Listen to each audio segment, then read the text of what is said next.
ganadería, pesca, silvicultura, chicos.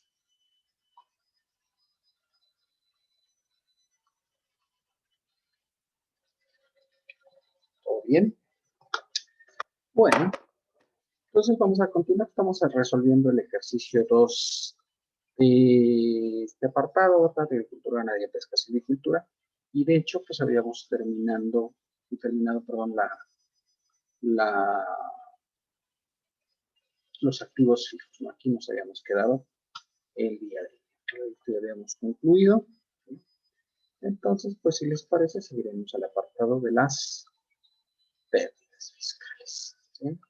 Dicen los datos de que hay una pérdida fiscal del ejercicio 2018.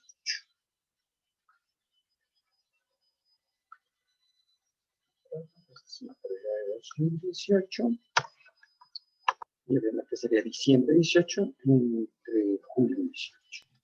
Profe, disculpe, ¿está Sí. compartiendo su pantalla? Pues yo pensé que sí, pero yo creo que no. Parece que ahora sí. Sí, profe, ya se ve. Muchas gracias. Se puede poco, miren los franceses, ¿no? Entonces aquí ya saben, desde 2018 esta pérdida que tenemos aquí en los datos, ¿verdad? Por el valor de 15.300. ¿No? Ayer, como decíamos, pues, concluimos el apartado de activos fijos.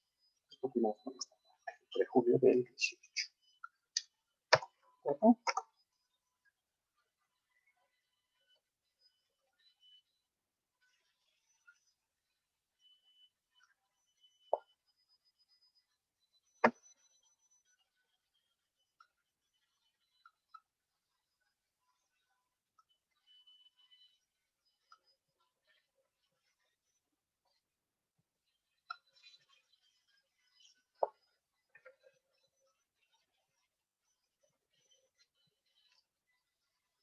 Y aquí la segunda actualización sería junio del 20 entre diciembre del 18.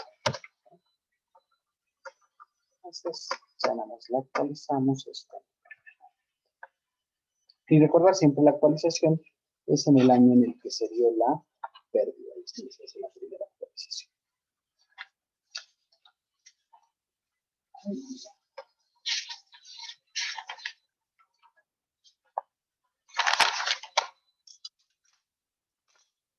Diciembre de 18.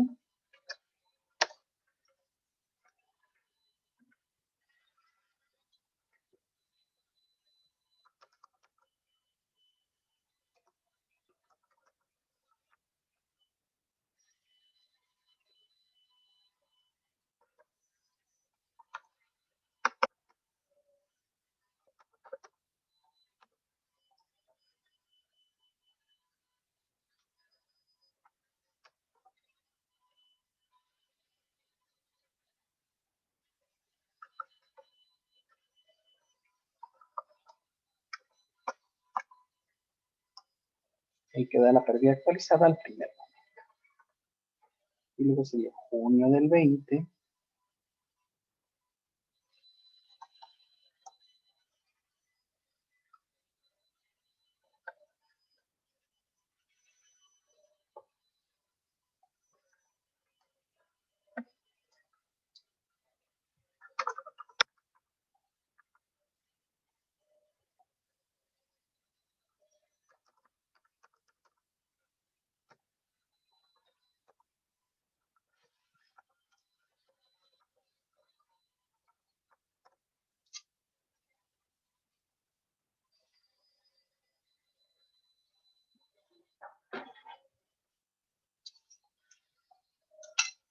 Bien, hasta ahí vamos de acuerdo, chicos.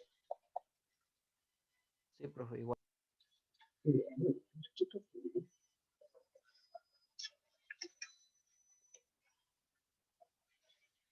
¿Dudas hasta aquí?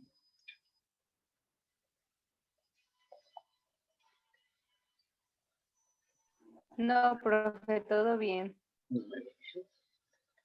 Esto ya ver que eso está un poquito más simplificado porque como se hacen pagos semestrales, tenemos ahí una sola actualización. Esto está más fácil de lo que habíamos visto antes. Bueno, pues si les parece, vamos a hacer La proporción de ingresos exentos, y vamos todos hasta aquí. Sí, profe.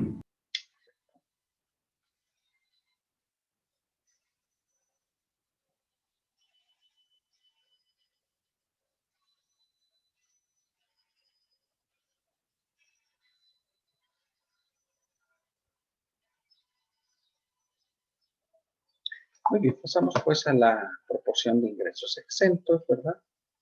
Y para sacar la proporción de ingresos exentos, dividimos los ingresos exentos entre el total de los ingresos. Entonces aquí pues pasamos los ingresos del periodo, que obviamente pues aquí están de manera semestral, 4.049.535.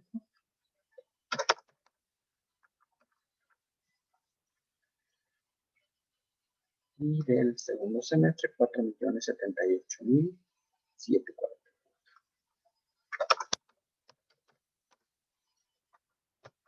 Y los intereses a favor son 3.777.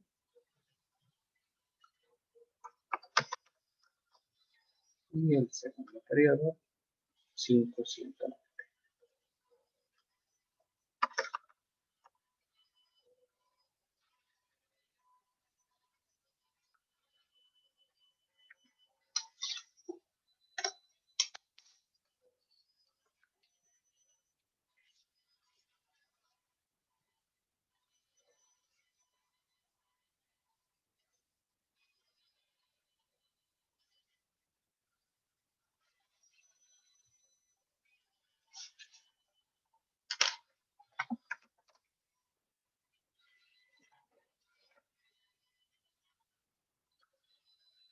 Y obviamente pues aquí sacamos la suma lineal de los dos ingresos que tenemos.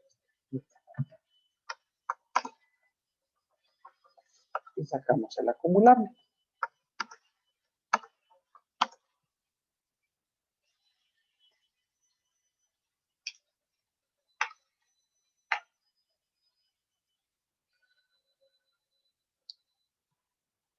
Quedamos todos bien, chicos.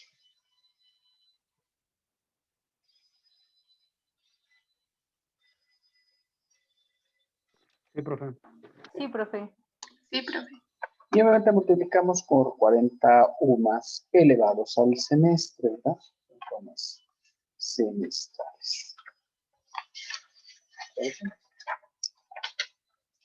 Ya saben, para hacerla, vamos a tomar la mensual para hacerla semestral, ¿verdad? Entonces serían 2.641.15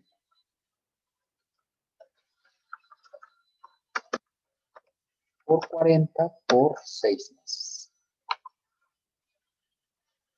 Y lo mismo serían 2.641.15 por 40 por 6.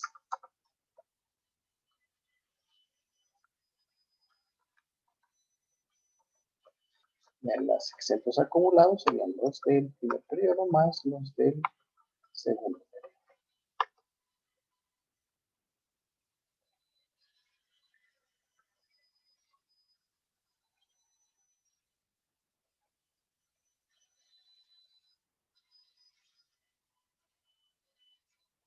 La proporción de ingresos exentos, ya saben, se saca dividiendo los exentos acumulados, ¿verdad? Entre el total de ingresos acumulados.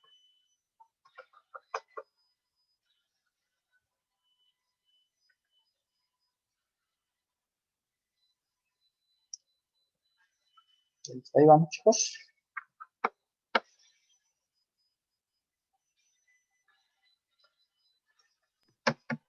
¿Me puede mostrar lo de los exentos de 40 UMAS? Sí, claro. La UMA mensual. Perdón, es que tomé la de 2020. Son 2.724.45. Sí.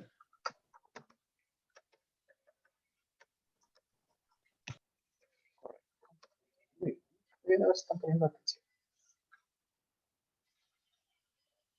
Ahora sí ya, ¿verdad? Sí, profe. Perfecto. Ya saben, la proporción de ingresos exentos, la fórmula de hecho está arriba, dividimos los ingresos exentos entre el total de los ingresos acumulados, ¿verdad? Dividimos para sacar, ya sabemos, usamos la función truncar y hacemos todas las divisiones. Se hace con la función truncar. Dividimos esos exentos entre el total de los ingresos. 4 decimales.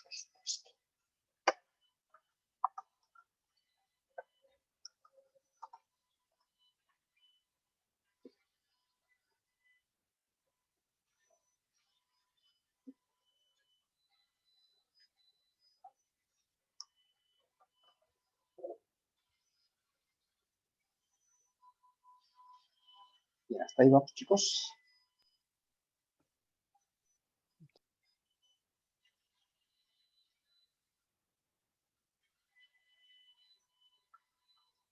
Pasamos los gastos, ¿verdad? El dice que de gastos son 235,486.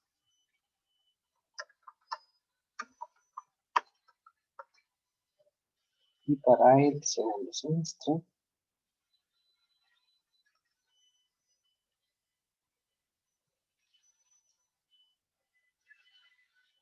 221,190.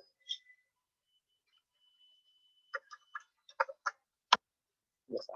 Para sacar los acumulados, pues lo del mes, cada semestre, perdón, y le sumamos lo del segundo semestre.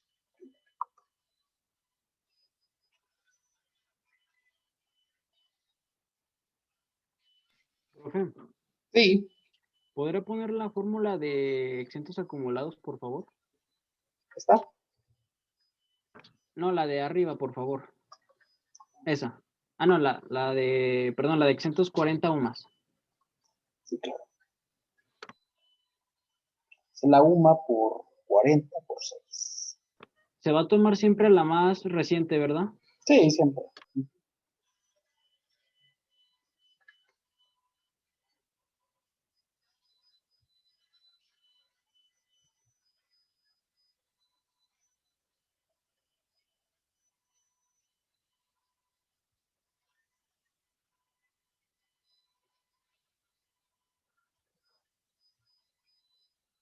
Ya, profe, gracias. ¿No?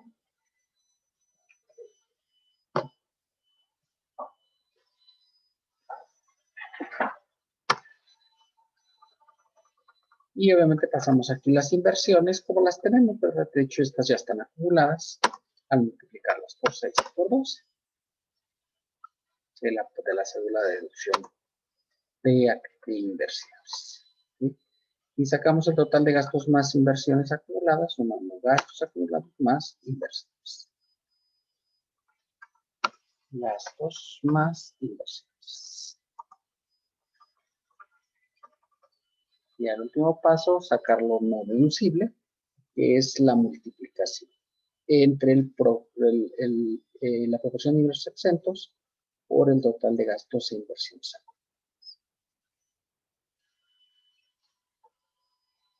Bueno, ahí vamos, chicos. Profe, perdón, ¿cómo se acaban los gastos? Es que ya no supe cómo. Los gastos vienen en los datos. Gracias. Hay un concepto que se llama gastos, no más pasar.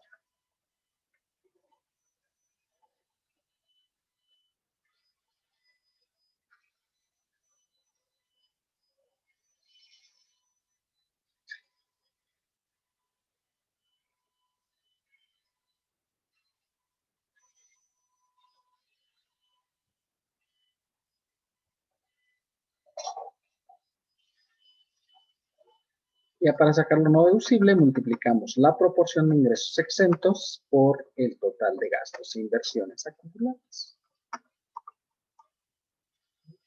El proporción de ingresos exentos por los ingresos. ¿Sí?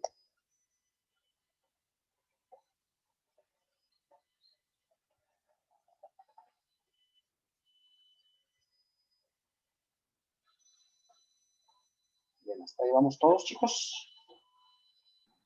Sí, profe, iguales. Sí. Sí, profe. Muy bien, muchachitos. Me parece muy adecuada su estrategia. Pues han sido capacitados ampliamente. ¿Les parece que pasemos a la de pagos provisionales? Sí, profe. Vamos a los pagos provisionales correspondientes.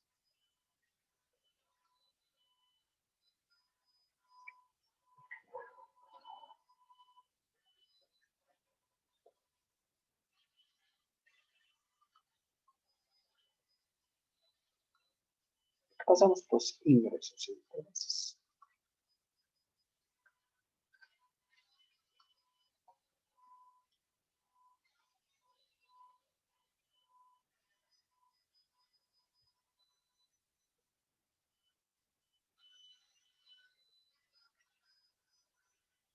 Efectivamente, pues, sumamos, es una suma lineal.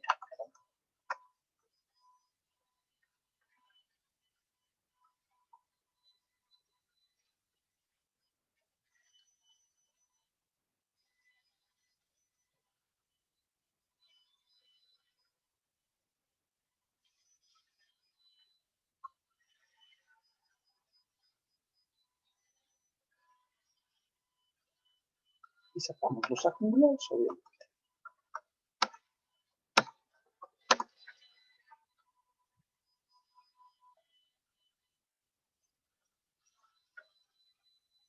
Los exentos de 41, los tenemos aquí en la proporción.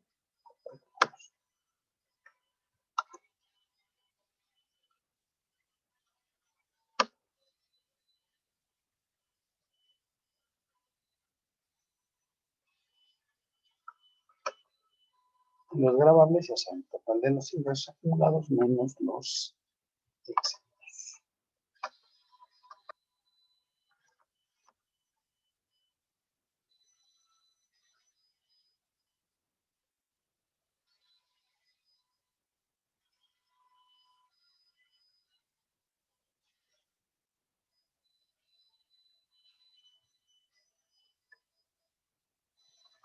Ya hasta ahí vamos todos, chicos.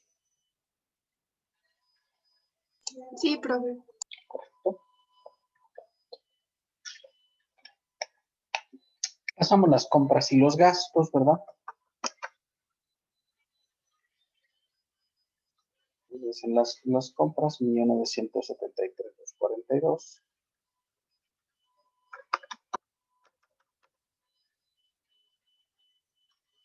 Y 2.101.382.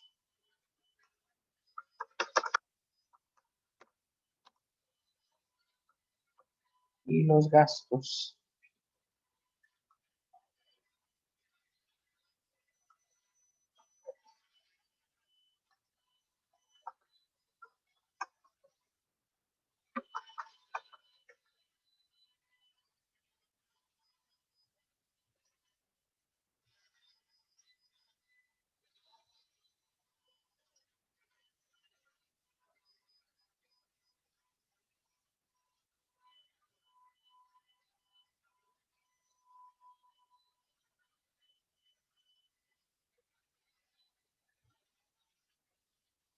El total de deducciones, ya saben, es el acumulado correspondiente, la suma lineal de las deducciones y luego sacamos las deducciones acumuladas.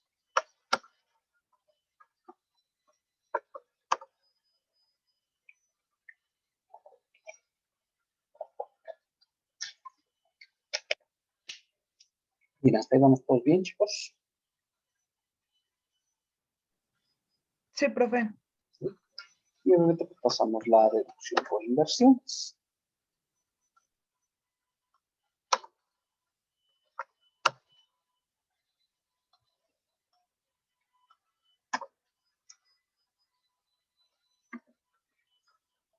El total de gastos, deducciones e inversiones acumuladas son total de deducciones acumuladas más la deducción de inversiones.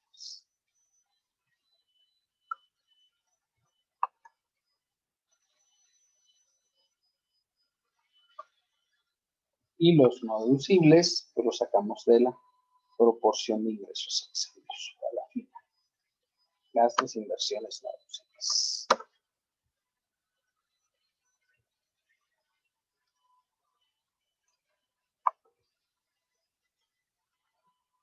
Ya saben, los no deducibles, pues habitualmente se restan de los deducibles.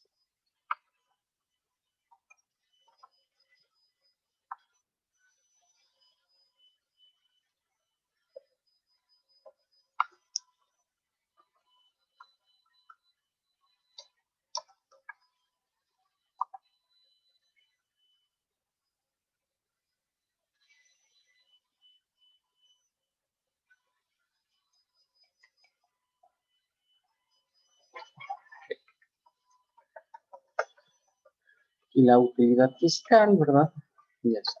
Ingresos, total de ingresos grabados menos las deducciones autorizadas. Las deducciones autorizadas. Y así sacamos la utilidad fiscal. Bien, hasta ahí vamos, chicos.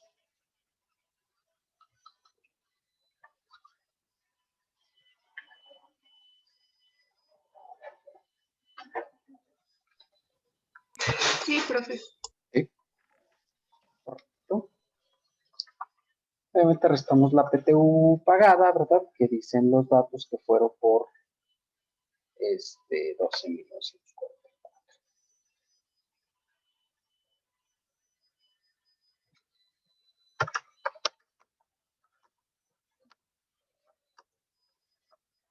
Y las pérdidas de ejercicios anteriores, ¿verdad? Que son las que habíamos sacado en la forma cédula de pérdidas.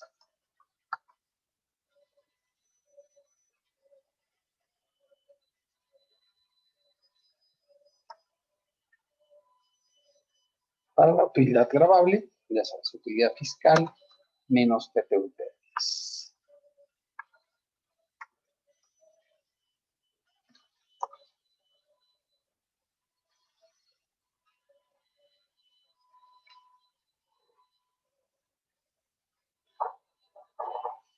Bien, hasta ahí vamos, chicos. Sí, profe, iguales. Muy bien, muy bien. Y aplicamos la tarifa 23 y 24, ¿verdad? Es lo que toca en estos casos. Entonces vamos a la 23, para empezar con esa.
A ver si coincidimos con ese resultado.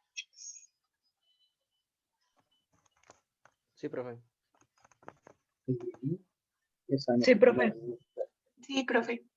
Correcto. Entonces aplicamos la reducción del 40%, ¿verdad? Del ISR.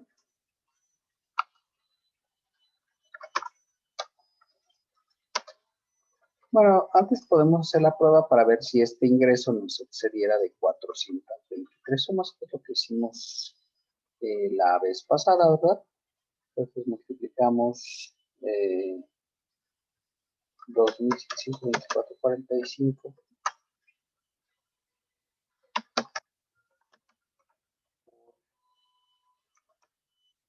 Pero es la anual.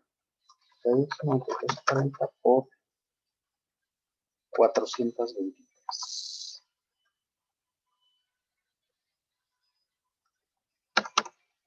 Ya saben, si esto fuera inferior, o sea, perdón, fuera mayor a 13.829.308, ¿verdad? Entonces habría que sacar un factor de lo que excede, pues ya no se le puede aplicar el 40% de reducción, pero en este caso pues no hay problema, son 8 millones, yo tengo hasta 13 millones, es el límite que puedo obtener aplicando sin limitación la reducción del 40%. ¿De acuerdo? Con lo cual pues se ve que no hay problema, sí se puede hacer todo el valor si es debidamente restable del 40%. Aquí al ISR le resto la reducción del ISR y eso me va a dar el ISR.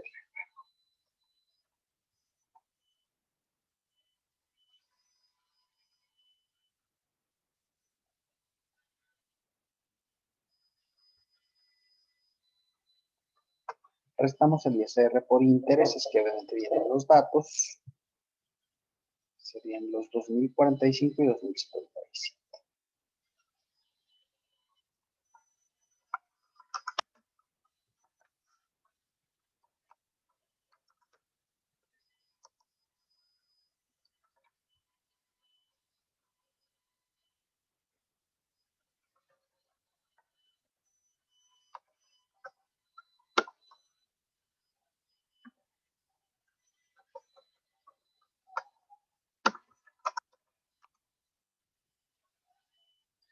Ya con esto podemos sacar el ISR acá.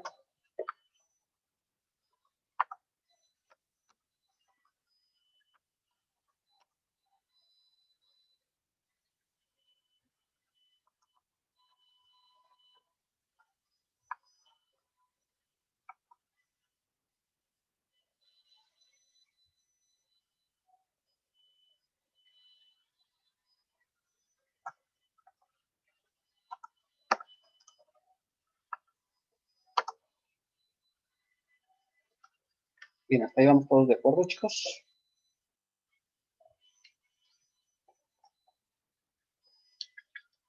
Sí, profe. ¿Dudas hasta esta parte?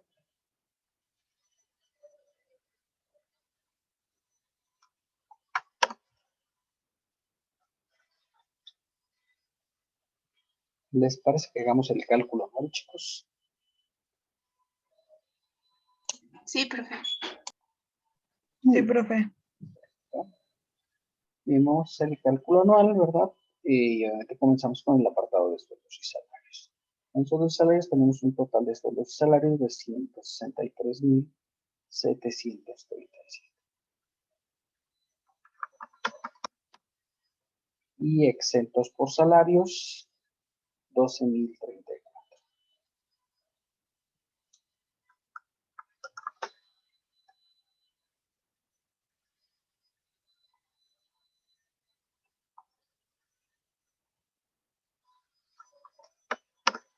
Y con eso sacamos el ingreso acumulable del capítulo.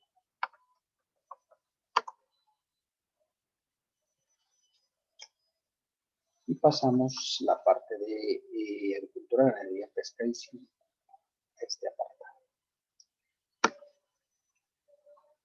Aquí el total de ingresos acumulables, provisionales.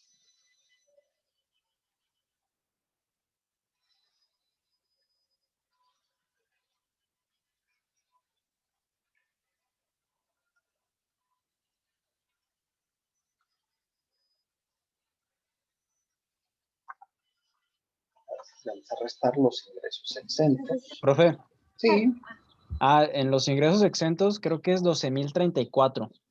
sí.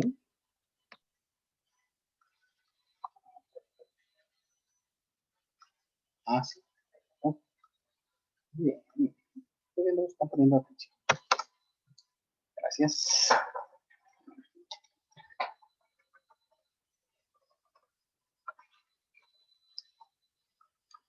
Y restamos al total de ingresos los exentos. ¿Ah? Luego ponemos las deducciones autorizadas netas.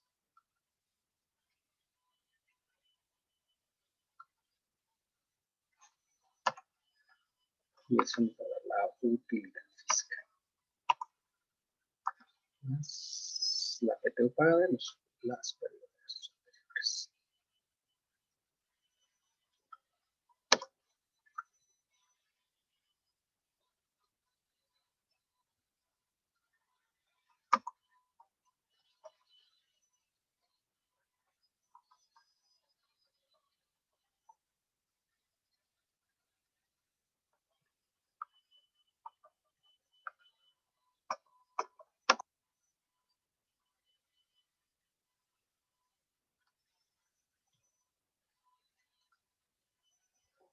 Bien, hasta ahí vamos, chicos.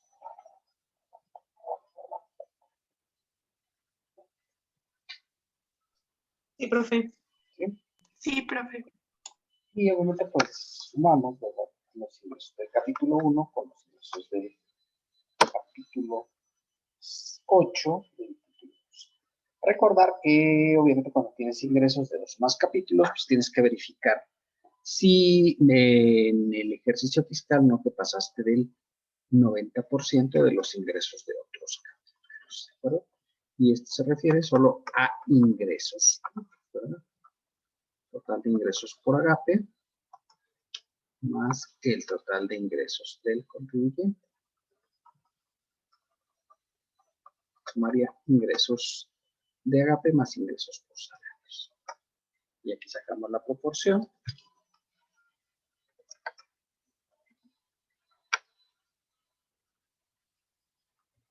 Y recuerden, esta proporción tiene que ser mayor al 90% para que pueda continuar como agape. ¿Sí? Pues obviamente no hay ningún problema. Es el 98.02. Quiere decir que sueldos apenas representa el 1.98%.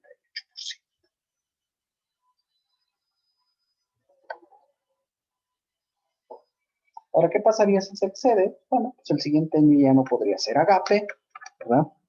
Tendría que irse de manera normal al régimen general. Ya sin aplicar exención, reducción, ni nada. Bien, hasta ahí vamos ya todos, chicos. Tengo una duda, profe. Sí, dígame. Y en el caso de que pasara a régimen general, Ujú. ¿podría regresar después a hacer agape? ¿O es como el RIF que ya no puede? Aquí no dice nada, en realidad. Entonces, si cumple, el requisito es que el año anterior haya tenido el 90% como agape. Así, digamos, 2019 le dio esto. 2020, bueno, perdón, le dio 88% en 2019. ¿De acuerdo? En lugar de 98 le dio 88.02. Dice, pues ya, y aunque le falte así de poquito, porque dices, oiga, le faltó nada más el 1%. Es que el requisito es que esta fórmula debe dar arriba del, o sea, del 90 hacia arriba, ¿de acuerdo? Y aunque dice, solo le faltó el 2%, ¿no? Ya pierde todos los beneficios de agape, porque se considera que el ingreso ya no es exclusivo, ¿de acuerdo? Y entonces dice, bueno, pues ok, me voy a régimen general el 2020. En 2020 vuelve, ya tiene estos datos otra vez, 9802. Dices, ya puedo regresar a agape, pero este sería hasta el 2021. No hay una limitación. Muchas gracias. Este apartado. Correcto. Pero todos aquí hacemos la prueba nada más para tener. Recuerden, se saca con los ingresos, ¿verdad? Es que ahí habla de ingresos. Entonces tienen que ser los ingresos obtenidos por agape, sin exenciones y nada. Porque luego sacamos otra proporción, que es para otros efectos, en la cual tomamos los ingresos acumulables cuando hacemos el impuesto. Que sí es diferente, ¿de acuerdo? Bien, hasta aquí vamos todos bien, chicos.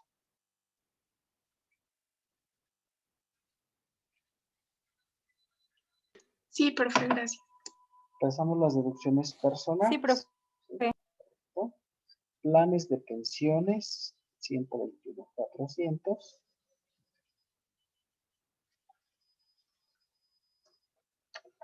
Pensiones.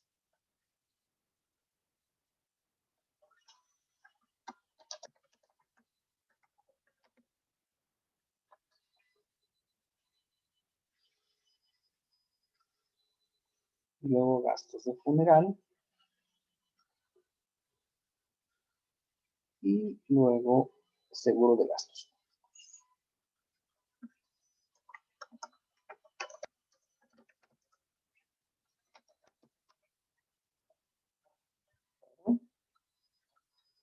Ya saben, inicialmente pasamos todo, ahorita vamos a hacer las pruebas. Planes de pensiones, 121,400. Gastos de funeral, 23,440. Y seguro de gastos médicos, 61,400.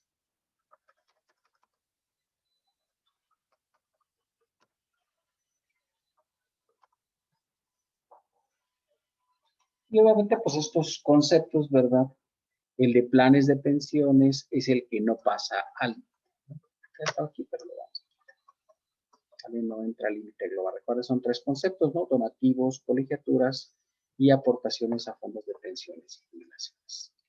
¿De acuerdo? Saben, los gastos de funeral, pues es máximo una UMA anual, entonces esta no hay problema. No hay, si alcanza a cubrir. El seguro de gastos médicos, ¿verdad? Pues de hecho todo alcanza a entrar al límite. El seguro de gastos médicos no tiene ningún límite establecido. Límite, me refiero, para directo a la parte. Ahora, planes de pensiones tienen un límite doble que no pueden exceder del 10% de los ingresos acumulables o 5 UMAs anuales. ¿De acuerdo?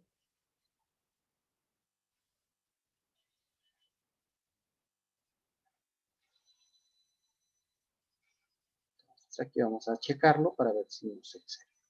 Entonces, el primer supuesto sería el 10% de los ingresos acumulables, que sería este valor por 10%. Y obviamente, pues no se de esa primera prueba, pues no se pasa. Y luego la segunda prueba sería 5 UMAs anuales.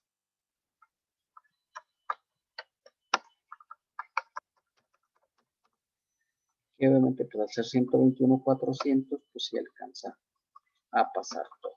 ¿Vale? De todo no va al total. Se toma aquí nuevamente el menor de los dos. O sea, obviamente en este caso tomaría como límite las 5 UMAs anuales. Pero aún así son 163 contra 121. Todo alcanza a ser deducible. Y no entra ese concepto para el límite global. ¿De acuerdo? Bien, hasta ahí vamos todos, chicos. Eso solo es en las pensiones, profe. Este cálculo es para las pensiones y jubilaciones. Son las únicas que tienen esta doble prueba para efectos de la revisión de que no se excedan de esos montos. Se toma el menor de los dos, entre 5 UMAs o 10% de ingresos acumulables. Esta es la prueba que hay que hacer. Pero ya vimos que pues está correcta, bueno, no corregida, pero pues, si ustedes quieren verlo, este es el 10% de esta. ¿De acuerdo? Aún así, en cualquiera de las dos supuestos, 121,400 es menor, con lo cual se alcanza a hacer todo deducible. Bien, hasta ahí vamos todos, chicos.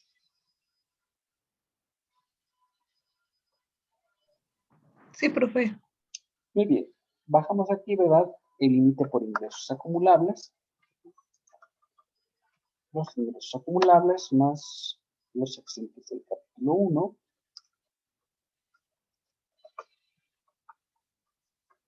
Más los exentos del capítulo 2.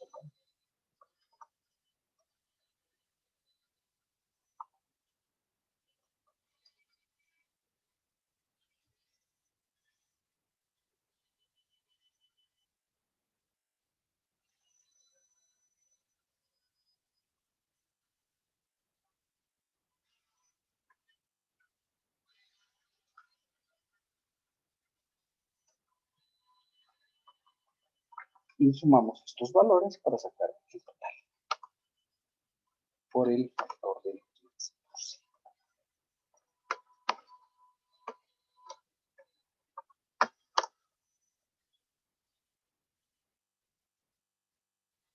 Y esto lo comparamos con 5 UMAS anuales.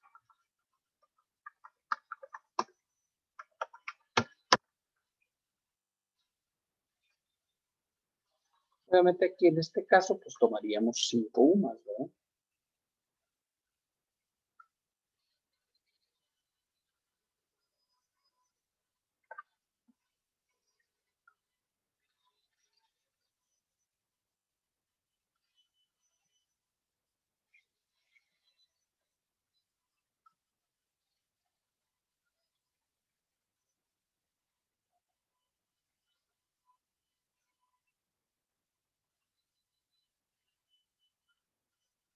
Restamos, obviamente, ¿no?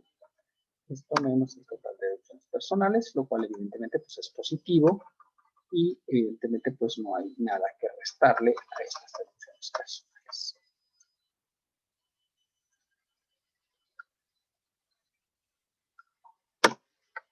Y con eso sacamos el ingreso más el impuesto.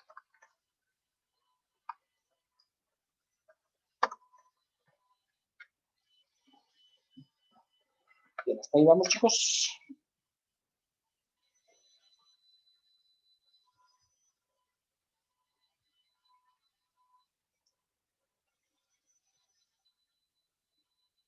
Sí, profe. Sí, profe. Muy bien, aplicamos la 25, ¿verdad? Que es la tabla anual, por supuesto. Para hacer el registro.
Bien, hasta ahí vamos, chicos.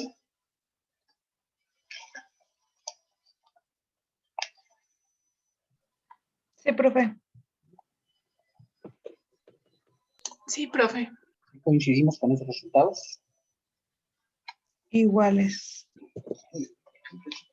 Bien, pues ustedes ya están prácticamente preparados para esto.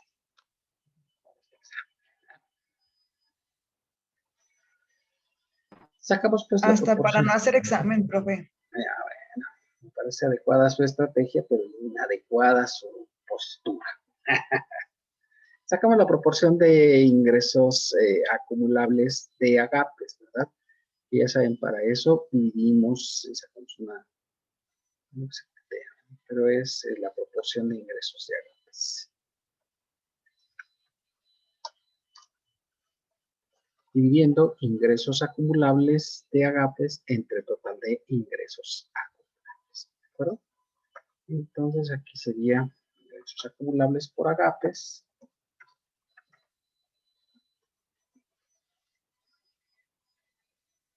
Que serían 1867, 366 entre el total de los ingresos acumulables. Aquí dice la fórmula, ¿verdad? ¿Cómo se debe sacar?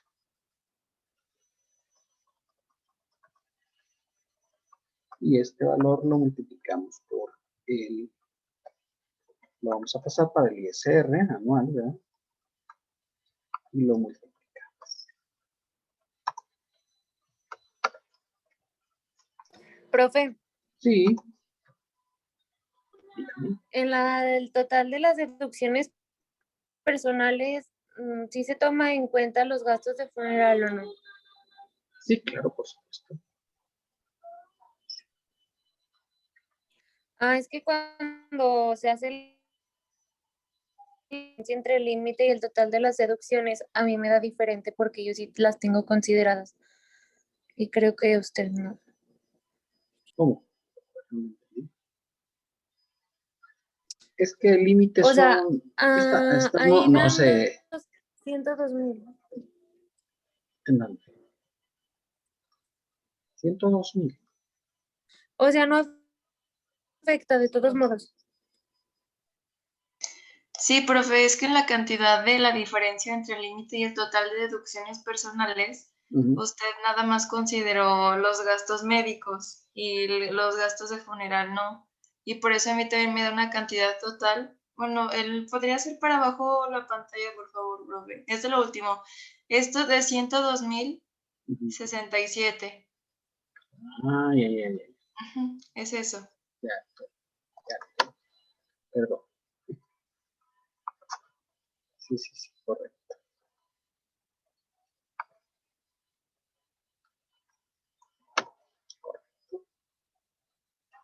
Pues da 78. Sí, es que no he sacado la suma, ¿verdad? Ese era el error. Correcto, gracias por la observación. Bien, hasta ahí vamos todos, chicos. Ahora sí. Obviamente no se modifica porque todo sigue siendo positivo, ¿no? Más cuando nos da negativo, ahí sí. Hay que pasar para acá la parte negativa. Muy bien. Esta parte sí vamos bien, ¿verdad? La tasa de reducción de agapes pues es siempre del 40%.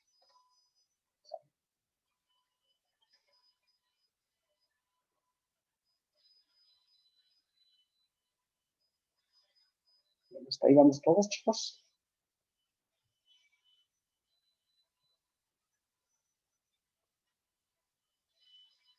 Sí, profe. Sí, profe. Muy bien.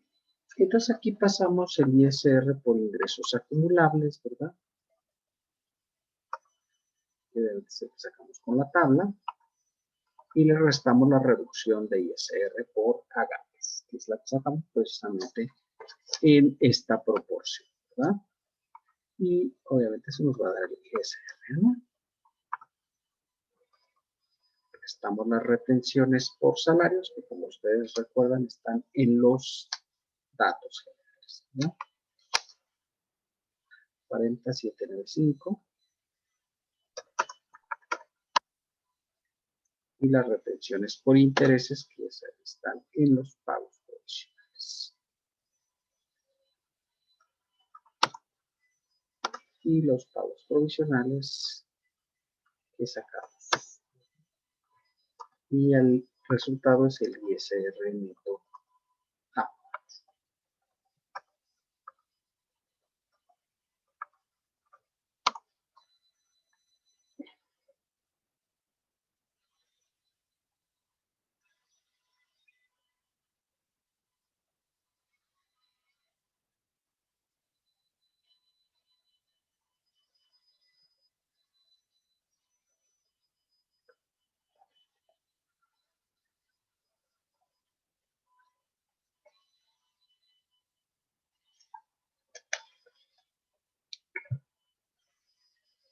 Bien, hasta aquí vamos todos, chicos.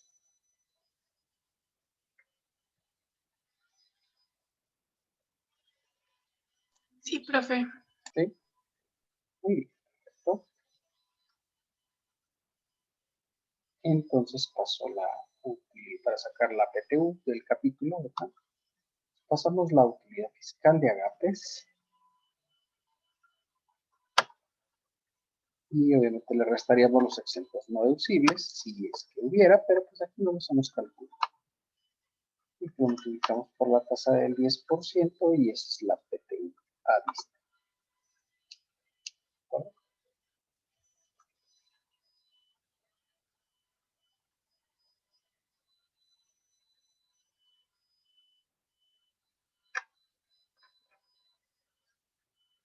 Bien, hasta aquí alguna duda, chicos.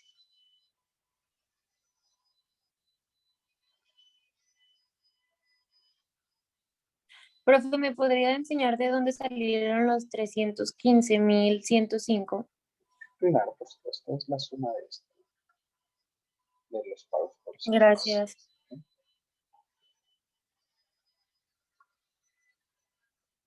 ¿Alguna otra duda, chicos?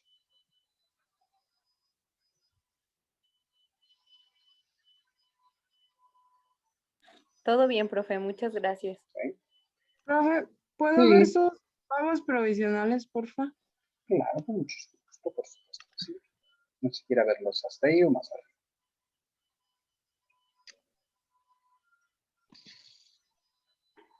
En la parte de ISR por intereses se suman Sí, se los... suman, tiene que ser acumulables los dos. Sí, acuérdense que hasta aquí todo el proceso es acumulable, donde se desacumulan es aquí cuando resta los pagos provisionales anteriores. Entonces Ya, tiene que ya está. sumar lo de los dos periodos, ¿verdad? El primero y el segundo, que sería el primero más el segundo, Sí, ya está igual. Gracias, profe. ¿correcto? ¿Y en alguna otra duda, chicos?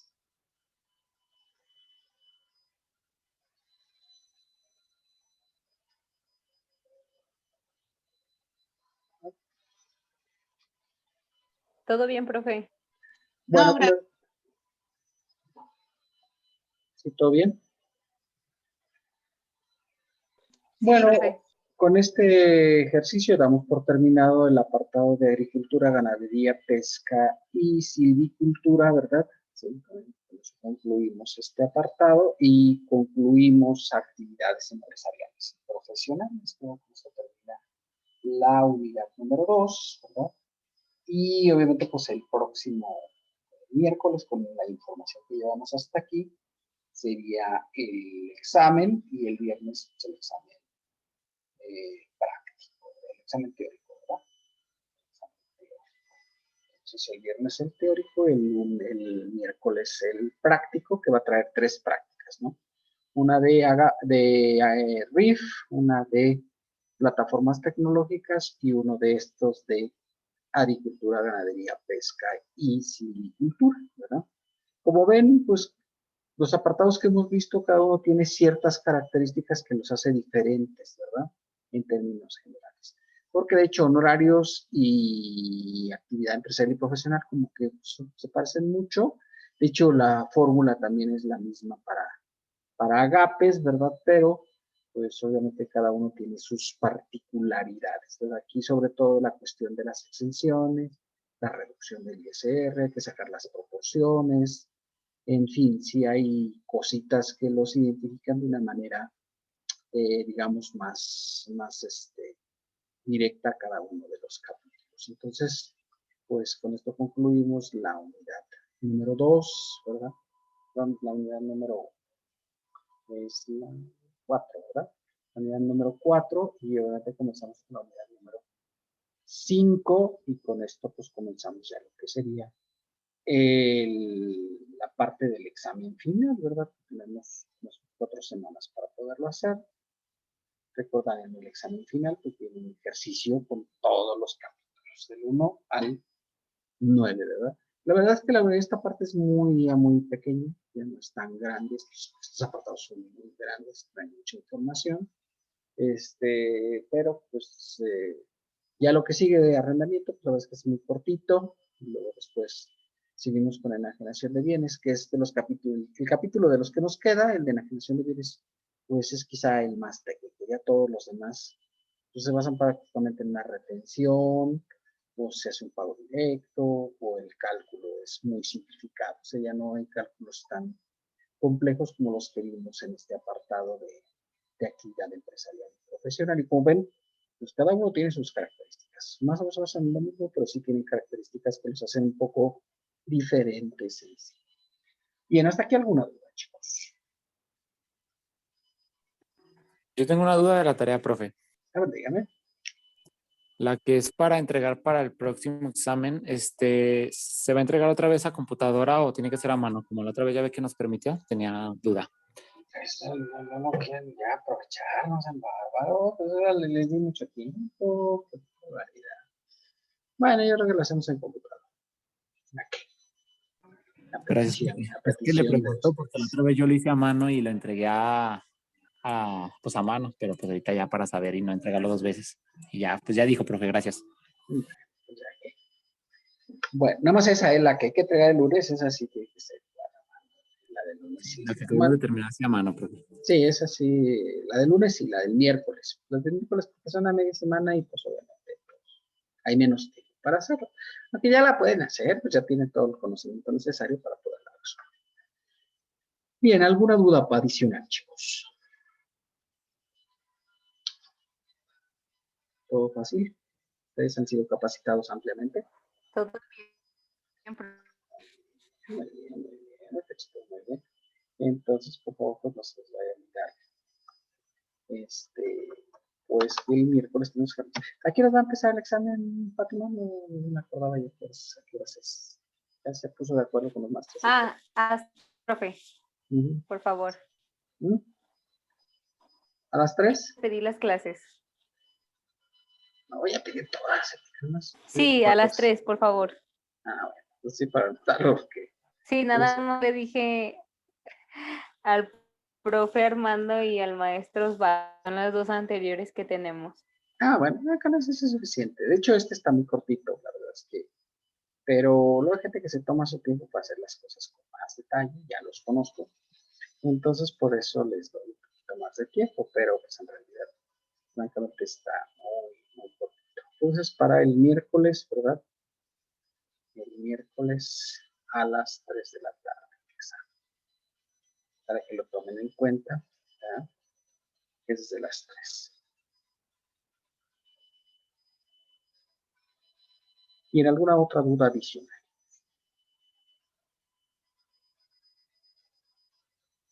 ¿No? Ya ayer subí... No, profesor, ahorita todo bien, muchas gracias.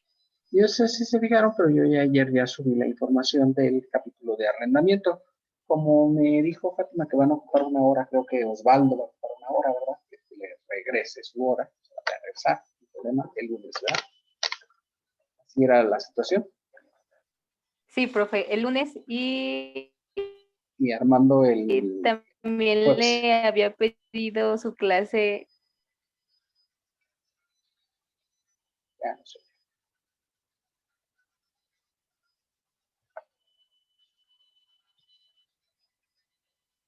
Fátima, si me escucha, contesta. Si no me escucha, no me contesta. No, sí escucho, pero es que como que se trabó, ya no supe qué pasó, pero sí, el jueves es con el profe Armando, primera hora, y el lunes también, bueno, ya dependiendo como usted vea, si es la primera hora o la segunda hora, porque nos va a dejar una clase grabada, entonces queríamos aprovecharla y pues nos dijo que le comentáramos. Creo que él también le iba a comentar, pero si no... No, pues la segunda hora. Entonces tenemos clase de 5 a 6, el lunes. Y el jueves es de 6 a 7.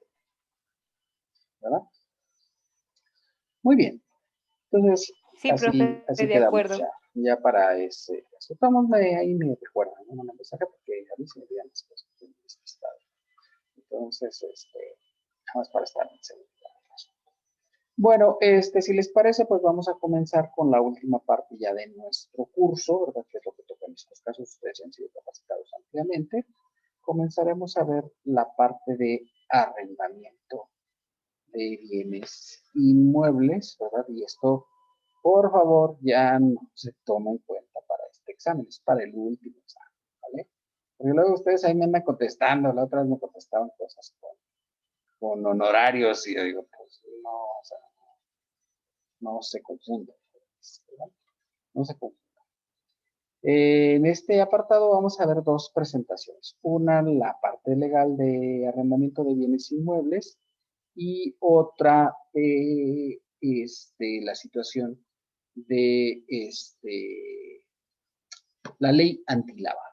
Resulta que los arrendadores también son sujetos de la ley antilavado en algunos casos, entonces pues hay que tomar en cuenta esa situación. Ustedes no han visto la ley antilavado, ¿verdad? ¿O saben qué es la ley antilavado?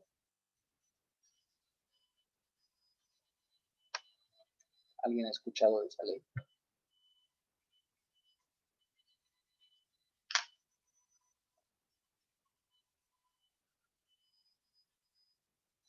¿Nadie? Ya se durmió toda mi concurrencia. No, profe. Bueno, la ley antilavado realmente es una ley de carácter penal, ¿verdad? Es una ley de carácter penal. Pero, hay que presentar en algunos casos declaraciones. Y habitualmente cuando se refiere a declaraciones, ¿a quién dice que los tiene que hacer? ¿A quién le dicen que tiene que hacer las declaraciones?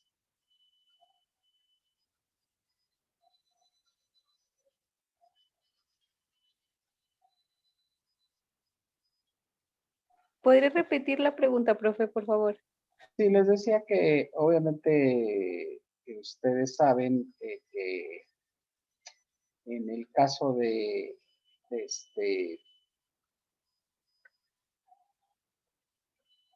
la ley antilavado establece en algunos supuestos la obligación de presentar declaraciones. Y yo les decía, ¿ustedes saben quién tiene que hacer las declaraciones habitualmente en las empresas? El contador. Pues lo habitual es que sean los contadores, ¿no? Entonces, dices, oiga, pero esta es una ley penal, debe ser el abogado. Pero los abogados cuando les hablas de una declaración y ya que dices, la firma electrónica, y tú dices, ¿qué cara de, la firma? Y el contador le dice la firma electrónica y dice, aquí está, y la tengo guardada en esta memoria, y de volada le entiende bien a estos procesos, ¿no? Y el abogado ya que dice, oye, hay que sacar cuánto es el valor del pago, y entonces dices, y se queda con cara de, no, pues yo no. Y no le entiende. Entonces, habitualmente, pues quien efectúa prácticamente el proceso, digamos, administrativo, es el contador, ¿verdad? Que son ustedes. Y obviamente, pues por lo que veo, ¿verdad? Nunca habían visto la ley antilavado. Es una ley importante, ¿sí?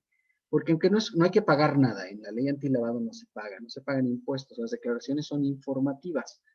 Pero, ¿verdad? El incumplir con algunas obligaciones de la ley antilavado tiene multas hasta de 4.400.000 pesos, ¿verdad? Entonces, ¿es una multa importante, sí o no? Sí, sí es importante. O sea, está de dar miedo a las empresas, ¿no? Que una pyme o un pequeño arrendador que tiene ingresos, no sé, por 150.000 pesos, le llega una multa de 4 millones, pues cuando la va a pagar, ¿no? Entonces, eventualmente, sí es una ley que tiene efectos, aunque, digamos, no es de nuestra área, no es de nuestra competencia, no es realmente fiscal, sino penal, pues en realidad sí es importante. Y obviamente es una ley penal porque, pues, busca, obviamente, la cuestión del lavado de dinero, ¿sí? Entonces dices, bueno, pues, la empresa no lava dinero. Pues eso piensas tú, pero el fisco tiene la sospecha de que pudiera haber ahí operaciones sospechosas, ¿sale? O a lo mejor el arrendador no es un lavador de dinero, pero quien le renta sí es una persona que lava dinero. Entonces, por esa razón, pues le obliga a identificar a sus clientes, ¿sale?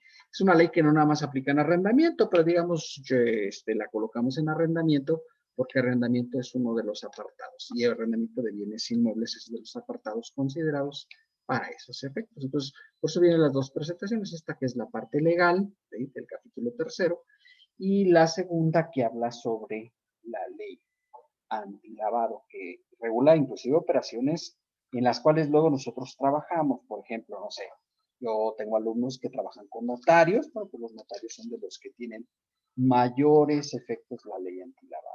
Las agencias de automóviles, yo he conocido alumnos, ¿verdad?, que trabajan en agencias de automóviles, pues también en estas se tienen que tener, pues, cuidado, ¿verdad?, en las operaciones que se realizan, porque se tienen que declarar en muchas operaciones por la ley antilavado.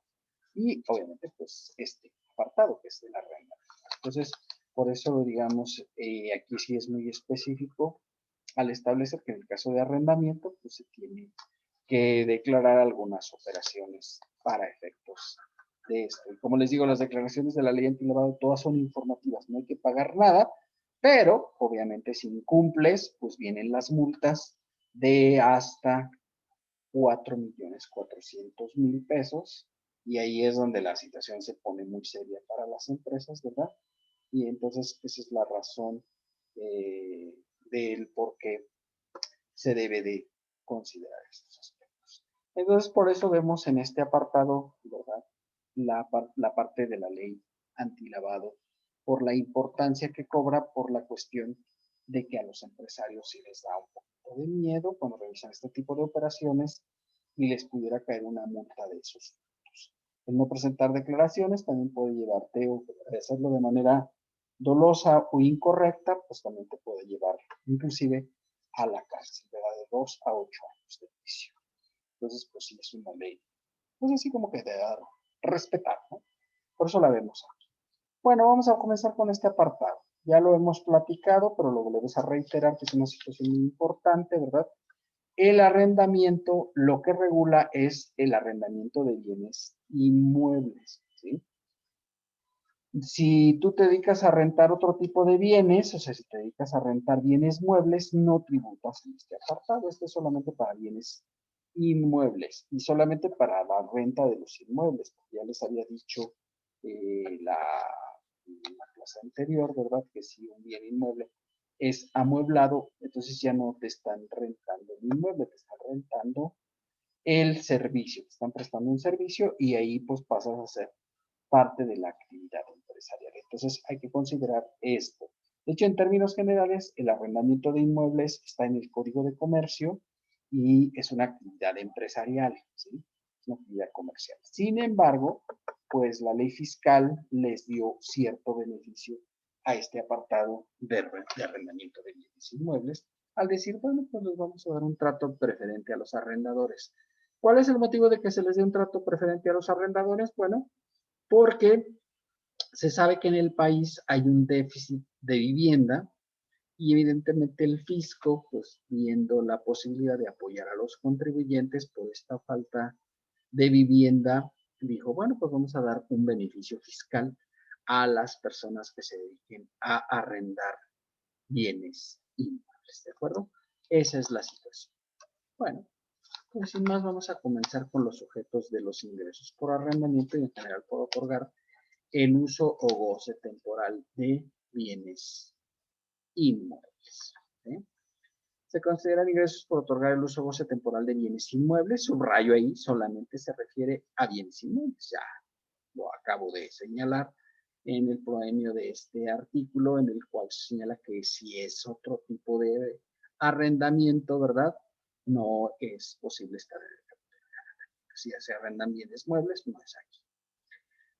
Fracción primera, los provenientes de arrendamiento o subarrendamiento y en general otorgar el uso a título oneroso, el uso goce temporal de bienes inmuebles en cualquier otra forma. Bueno, no sé si les había platicado, ¿verdad?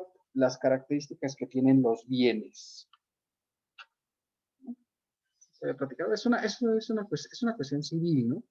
Pero nosotros sabemos aquí porque ya sé que ustedes llevaron Código Civil muy al principio de la carrera y ya sé que ya se les olvidó todo, ya los conozco, ¿cómo se olvidó olvidar eso?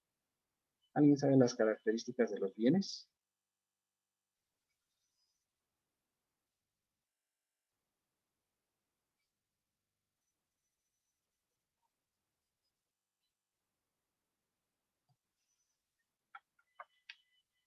Ya se les olvidó. Una es que son tangibles, ¿no? Bueno, pero digamos características legales. Esa es una característica física, ¿no? Que está aquí.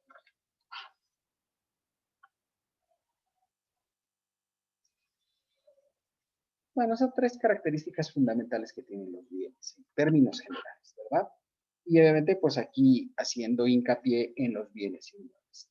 Primer característica, ¿verdad? Es la propiedad. ¿Sí? La propiedad, o sea, tú puedes ser propietario de un bien, haciéndolo hacia nuestro apartado, sería de un bien inmueble, por supuesto, pero también puedes ser propietario de un bien mueble.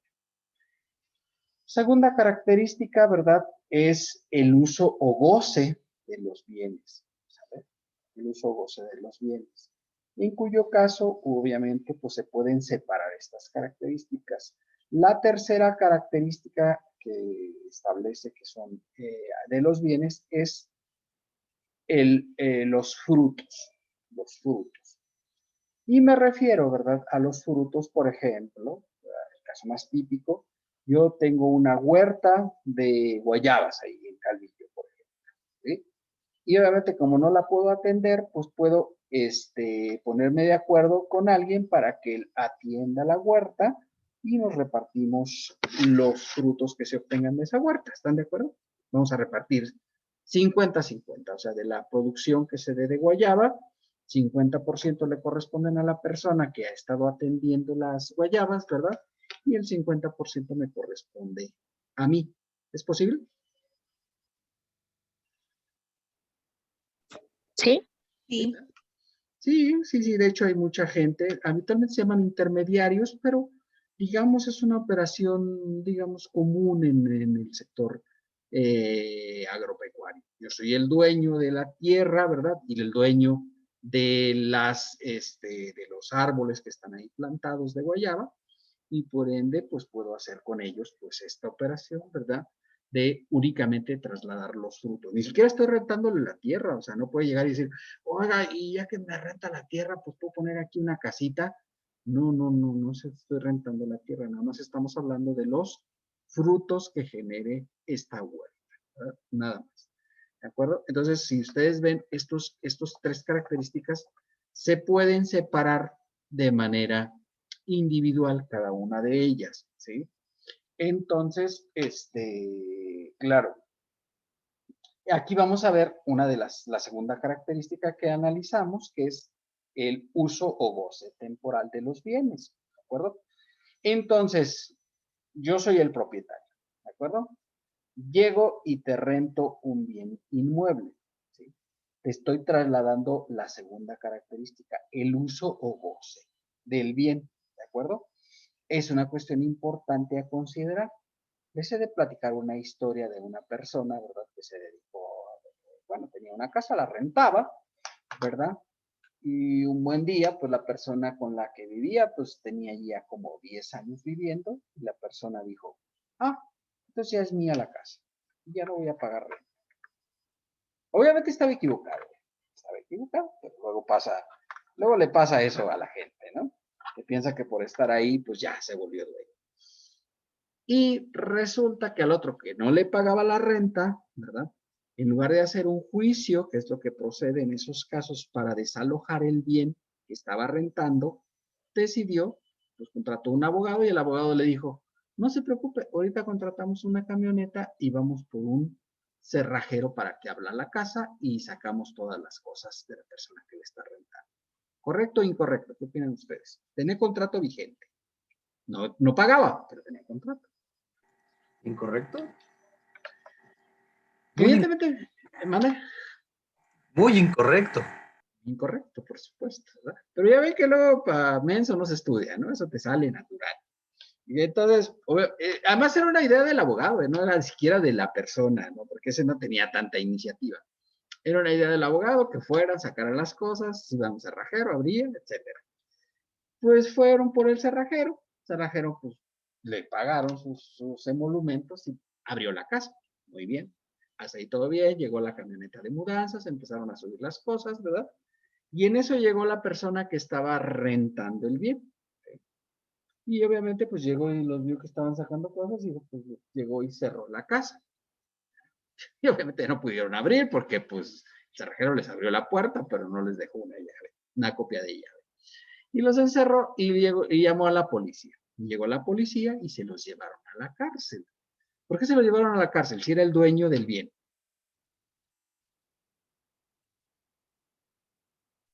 Porque tenían el contrato de que estaba la persona arrendando el lugar. Exacto, ¿verdad? Había un supuesto en el cual la persona tenía el derecho de uso o goce temporal del bien, ¿de acuerdo? Y obviamente, si tú no estás de acuerdo porque no te estés pagando, hay un juicio que es de desalojo, ¿verdad? En el cual el juez, después de que determina, sí, no está pagando la renta, perfecto, ¿sabe qué? Vaya, mande a la autoridad para que desaloje esta casa. Es diferente, ¿sí o no?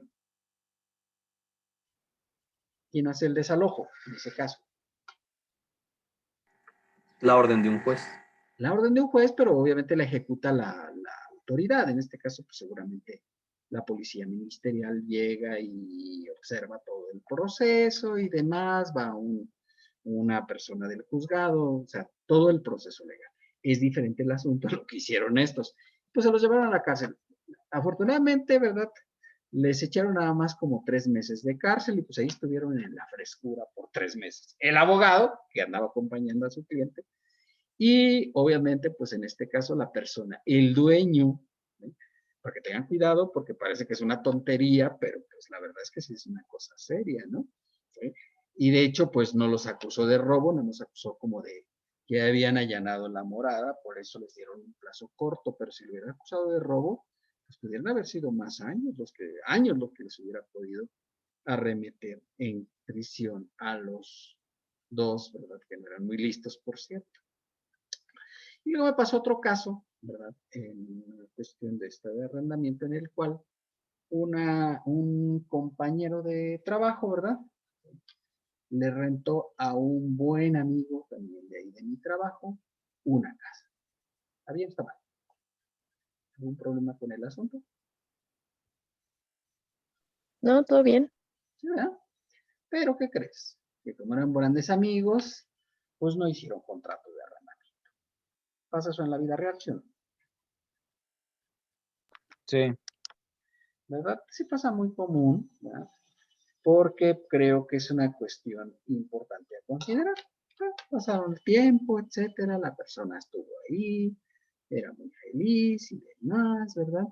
Y entonces, de repente, un buen día, promovió un juicio por la prescripción positiva. ¿Sí? Entonces, él pagaba todos los recibos de la luz, del agua, del teléfono, etcétera. ¿Sí? Entonces, promovió este juicio, ¿y qué crees que pasó?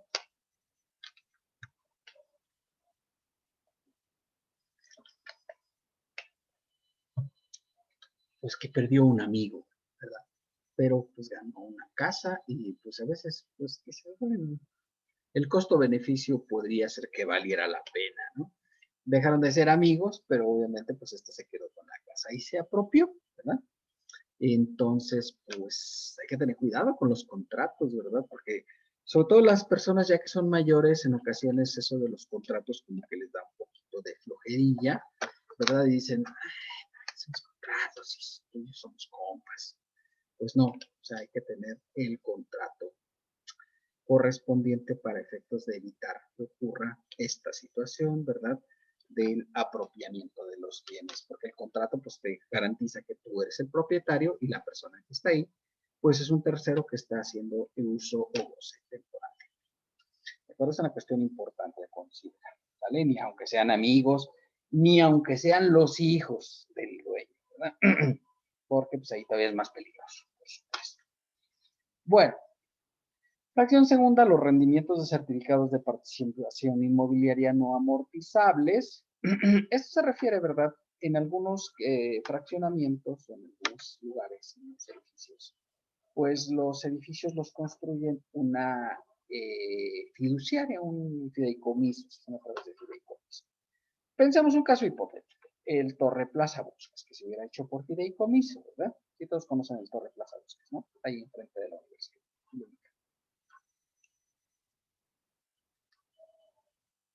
Sí.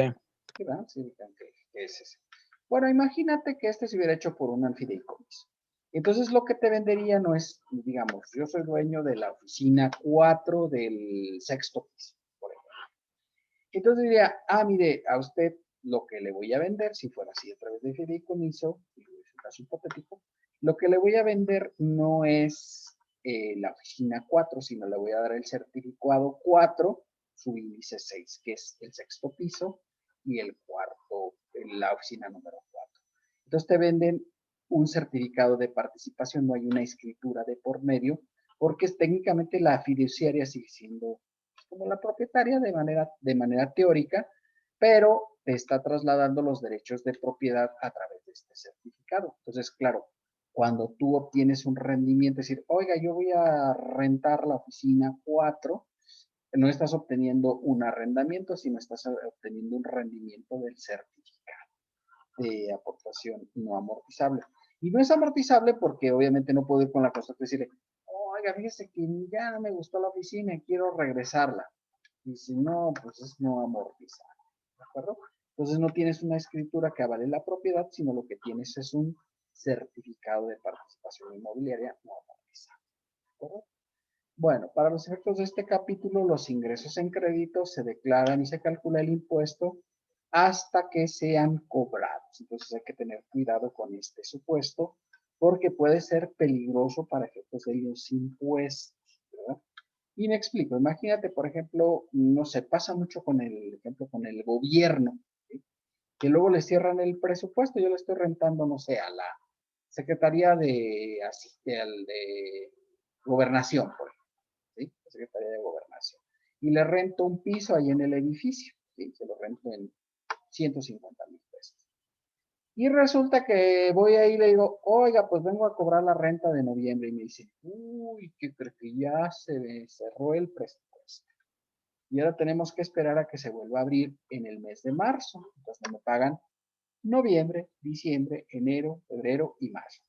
Y seguramente me van a pagar porque esos tienen lana, ¿no? O sea, digo, les llega el presupuesto y pues ya tienen para pagar. ¿Están de acuerdo? ¿O qué opinan?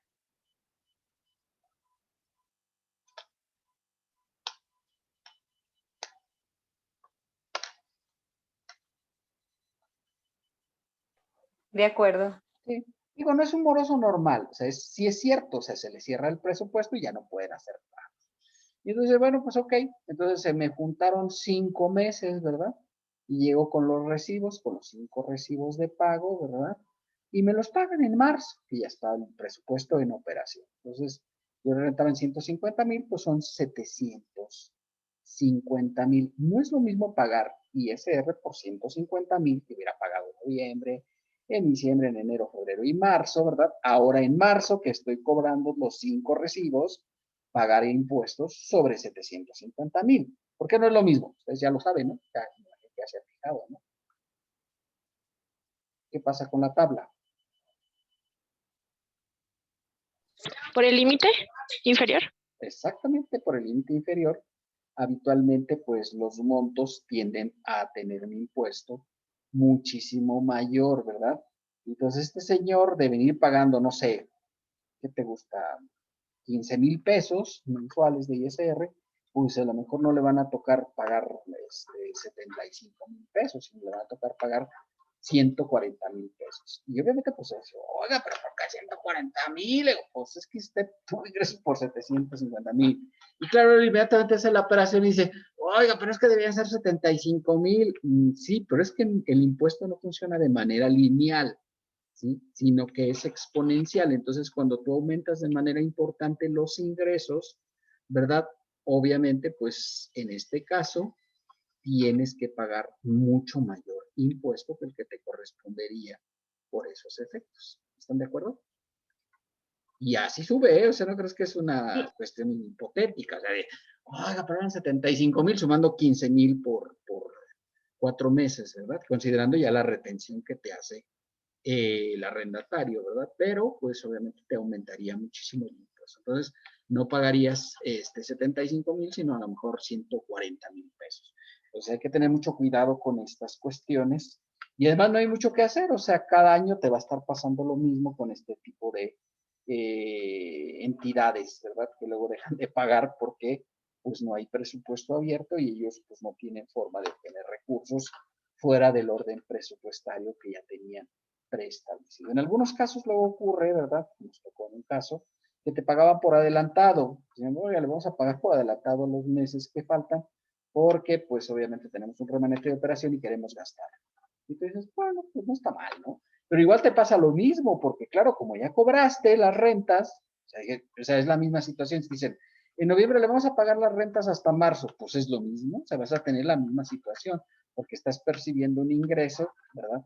Porque además ellos dicen, oiga, y si no lo deposito, no, pues te hacen transferencia, ¿no? Entonces, no hay forma como de ocultarlo para no pagar el impuesto correspondiente, ¿sabes? Tener cuidado con esta situación. Y todavía es peor porque a nosotros nos tocaba, ¿verdad? En algunas empresas, pues el dueño es el que le renta a la empresa, ¿sí?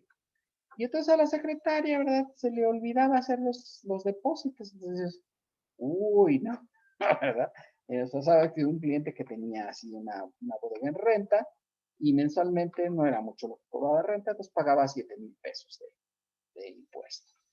Pero luego de repente en algunas ocasiones a la secretaria se le olvidaba hacer el depósito, ¿verdad? Y claro, pues, de repente el siguiente mes, ay, pero el día primero lo hice, luego, y sí, pero el día primero es el mes siguiente, ¿no? Y entonces, claro, cuando le calculábamos el impuesto, pues le salían como 20,000 pesos el pago provisional. Y decía, oye, contador, pero si siempre me salen 7,000, deben ser 14. Pues sí, pero no funciona así. Y pues tenía que pagar 20,000. Y yo le decía, pues corre a la secretaria. Eso es lo que yo le sugería. Pero, pues, no sé, siempre tenía muy buena amistad con ella y no la corría, pero a mí sí me regañaba y yo decía, pues qué culpa tengo, pues la culpable es ella por no haber hecho las transferencias correspondientes. Vale, entonces tener cuidado con esta cuestión de los ingresos que son hasta que están efectivamente cobrados. Artículo 115, vamos a ver el apartado de las deducciones. Y dicho sea de paso, un apartado muy importante. En arrendamiento hay dos formas de distribuir las deducciones. Uno, aplicar las 6 fracciones que tenemos aquí. Y 2, aplicar una deducción ciega, ¿verdad? Pues vamos a decir que el 90% de los arrendadores aplican prácticamente la deducción ciega, ¿verdad? O sea, no, no, ¿por qué? Porque es más fácil, la deducción ciega es el 35% del valor de los ingresos sin ninguna otra deducción, salvo el predial. Es el único concepto que te permiten deducir, además de la deducción ciega. Entonces, pues la verdad es que la mayoría de los arrendadores se van por esa opción, porque pues ya no tienen que tener facturas y comprobantes, y entonces dices, ay, sí, qué comodidad. Pero, bueno, pues es una opción que tienen. Si no, se aplicarían estas 6 tipos de deducciones que vamos a ver. Y ojo, aquí ya no es como en actividad empresarial, que había una regla que decía que lo que fuera estrictamente indispensable. En arrendamiento no es aplicable, ¿de acuerdo? O sea, puede ser que tú digas, oye, es que esto es absolutamente indispensable. Y te va a decir, sí, pero si no está en la lista, pues no la puede deducir. O sea, usted puede decir, oiga, pero es que yo necesito pagar, ¿qué te gusta?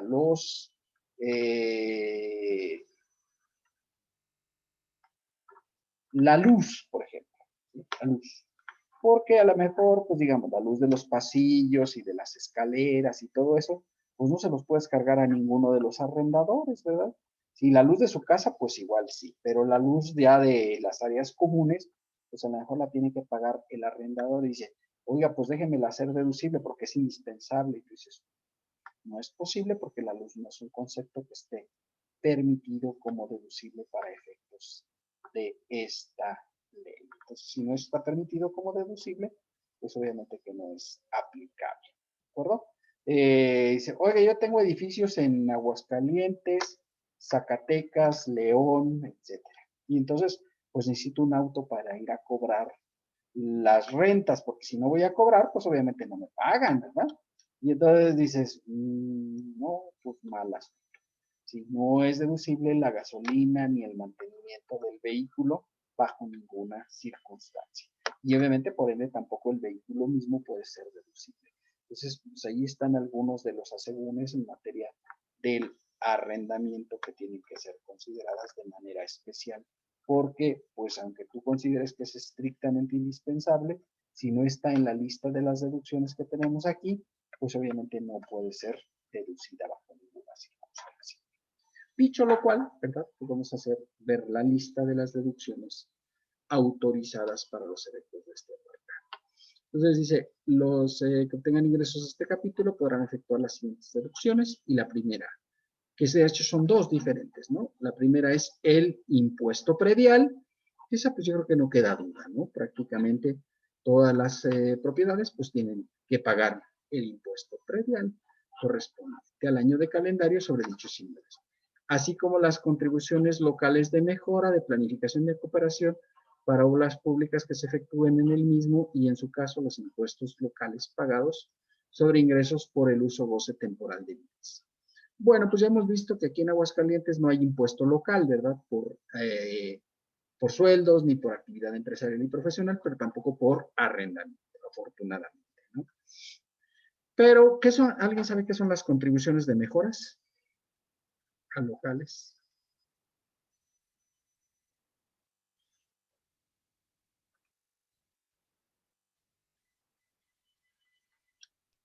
Sí, cuando, por ejemplo, te van a arreglar la calle o así, pues tú das dinero para que te arreglen. O sea, si pagas algo. Ah, correcto. Es precisamente eso, ¿verdad? Lo que usted dice es muy correcto. O sea, por ejemplo, haz de cuenta, no hay, luego en las comunidades pasa esto, ¿no? Se hace la comunidad y resulta que no está pavimentada la calle. Pues no está pavimentada. Entonces dicen, oiga, pues vamos a hacer una cooperación aquí todos los vecinos y vamos a aportar 5,000 pesos por casa. Y entonces obviamente pues ya hacen la cooperación, se junta el dinero y lo entregan al municipio para que haga la pavimentación. Pues eso es una obra de mejora, ¿no? Sí, porque pues va a mejorar. Y ahora que ya va a haber pavimentación, pues obviamente va a aumentar el valor de los bienes. Y entonces, esa es una obra de mejora.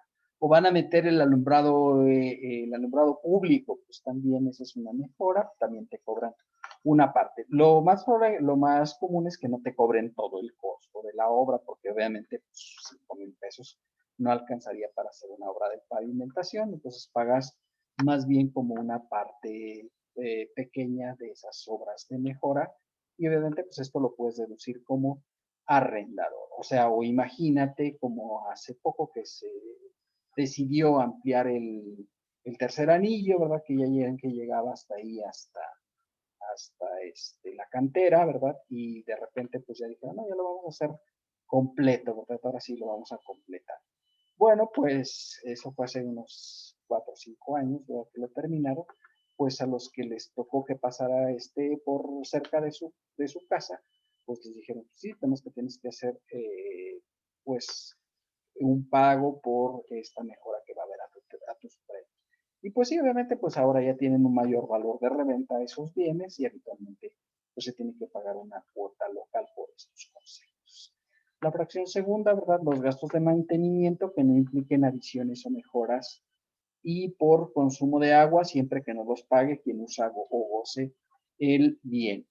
Bueno, pues el gasto de mantenimiento, recordar, ¿verdad? Es aquel que no implica una adición o mejora al inmueble. Y, por ejemplo, voy a pintar el bien. ¿Eso qué se consideraría? ¿Cómo considerarían ustedes pintar el bien?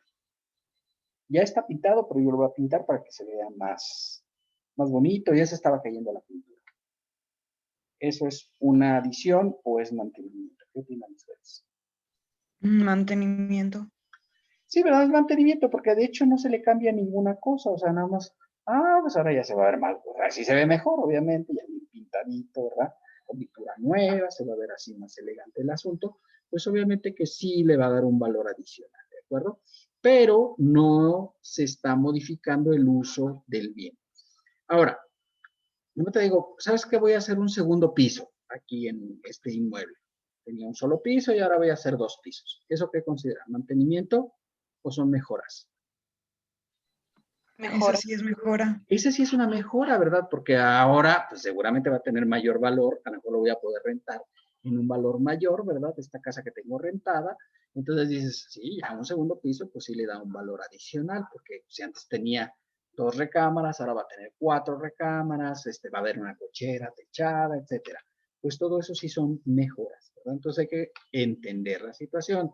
Si yo decido, nada más voy a cambiar el puro, voy a impermeabilizar porque se gotea el bien. ¿Qué opinan ustedes? ¿Mantenimiento o adición?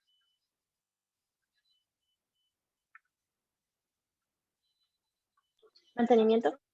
Es mantenimiento, ¿verdad? Porque obviamente, pues digo, claro, pues, un edificio se está goteando, pues quién se va a querer ir a meter ahí para rentarlo, ¿no?